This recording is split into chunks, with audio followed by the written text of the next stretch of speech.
ఉత్తరాదిని చలి వణికిస్తోంది. ఒక్కసారిగా పడిపోయిన ఉష్ణోగ్రతలతో ఉత్తరాది వాసులు వణికిపోతున్నారు. చలిగాలులకు తోడు మంచు కూడా కురుస్తుండటంతో బయటకు రావాలంటేనే భయపడిపోతున్నారు.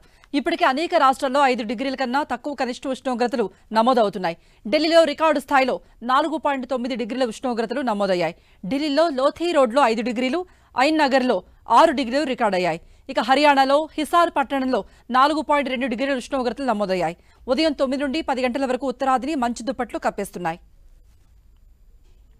మంచు పొగ కమ్మేయడంతో ఉదయం వాహనదారులకు తీవ్రంగా ఇబ్బందులు ఎదురవుతున్నాయి. ముందు వెళ్లే వాహనాలు కనిపించడం లేదు.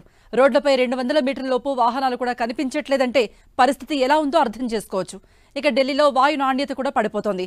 ప్రస్తుతం ఎయిర్ క్వాలిటీ ఇండెక్స్ 333గా నమోదైంది. మధ్యాహ్నం ఉష్ణోగ్రతలు మాత్రం కాస్త పెరుగుతున్నాయి.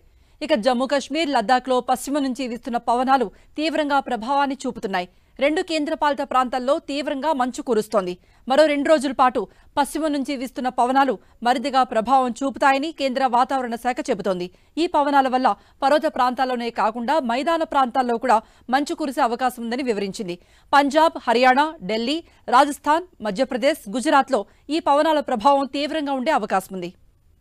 అయితే ఈ ఏడాది చలికాలం కాస్త లేటుగా ప్రారంభమైందని వాతావరణ శాఖ నిపుణులు అంటున్నారు. ఈసారి చలికాలం కాస్త నిడివి కూడా తక్కువగా ఉంటుందంటున్నారు. గ్లోబల్ వార్మింగ్ కారణంగా ఈ పరిస్థితులు ఏర్పడుతున్నాయని తెలిపారు.